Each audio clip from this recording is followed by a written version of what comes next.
I have scribbles all over these pages here. I hope I can address most of them, but a couple of people mentioned Adobe and what they've done, and I don't want to put our city manager on the spot, but maybe after I get through, he can talk a little bit about Adobe that left Orem and why they're over there. Another thing, I believe in total free enterprise. I've been a businessman for 40 years, and I'm totally committed to free enterprise and competition. A couple of comments about the infrastructure. If this does not pass, this is an aging infrastructure in 40 to 50 years, and it's going to have to be replaced.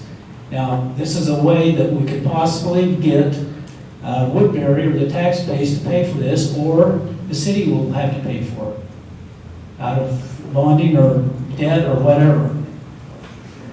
Somebody said it was unfeasible. It's easy to say things, but unfeasible how? There's nothing to back that up with those comments. Another comment, the city, if it doesn't work out, the city loses nothing. This is an incentive program, and if the Woodburys don't produce, don't build, don't create more jobs, more buildings, the city loses nothing. As mentioned before, the tax base, Woodbury's tax base stays the same. No one's taken that away from where it's at now. Someone mentioned the materials. What happens if the cost goes up? That's Woodbury's problem. If the costs go up, they make it work. That's nothing to do with the city.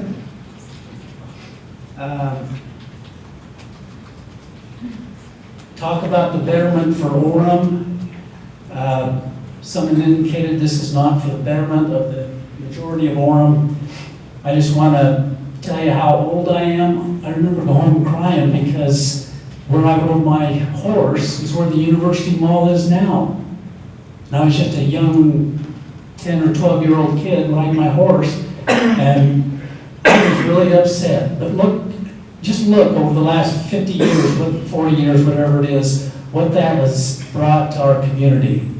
I could sacrifice my horse for what they've brought to this community, and we have a chance now to increase our sales tax base, our property tax base, and it's a win-win for Orem. Somebody said it's risky, gambling. Again, the city has no skin in this as far as losing money. It's based on incentives. If the Woodburys don't produce, nothing happens. We keep our same revenue and things go on.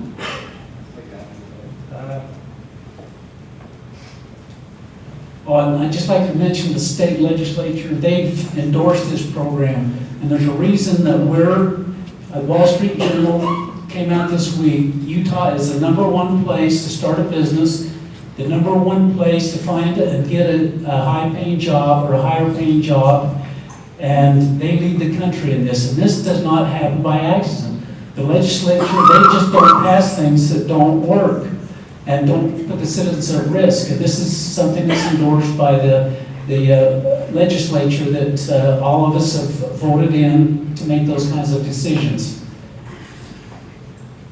I think I've covered a lot of those notes. Jamie,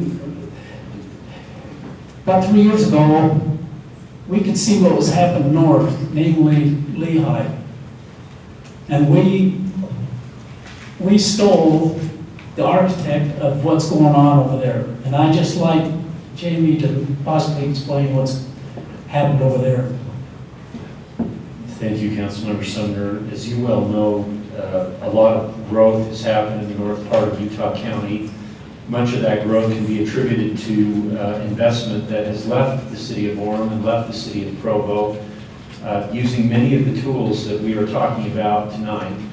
As it relates to the city, or excuse me, as it relates to the Adobe project, as you well know, Adobe had its genesis here in the city of Orem. It was recognized as a leading, obviously, marketing analytics company in Omniture, and they had growth and they were looking to expand, but they didn't have the opportunity here within the city of Orem, and a number of cities, including the city of Lehigh, competitively went after Adobe and encouraged them to build their project, their organization within their community.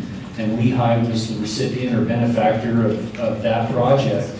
But it did come using many of the same tools that we're talking about tonight. And it wasn't just a small amount of money that was used to entice them to come. It included everything from essentially free land to $20+ million in incentive for 100,000+ square foot building. So representatively speaking, we're talking about incentives that have been offered to many companies to move their corporate locations out of our community. What I find kind of unique about this proposal is we're not talking about using these proceeds to specifically entice a particular tenant, as other projects to the north that have taken place, that has been the case. But what we're talking about here is infrastructure.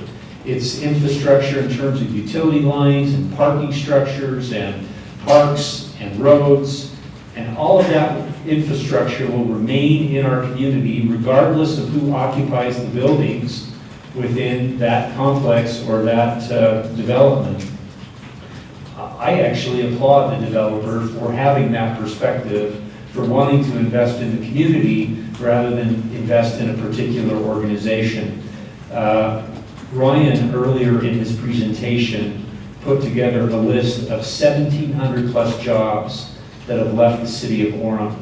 All of those jobs have gone north.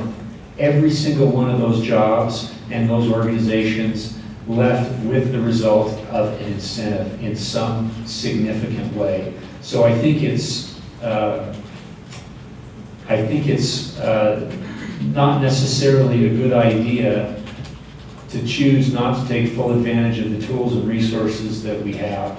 The state of Utah hasn't arrived at the destination that they're at because of their failure to take advantage of the tools and resources that have been available to them. These tools and resources have been given to us, as you noted, by the legislature. And my suggestion and recommendation is that they should be always considered as part of any economic development program.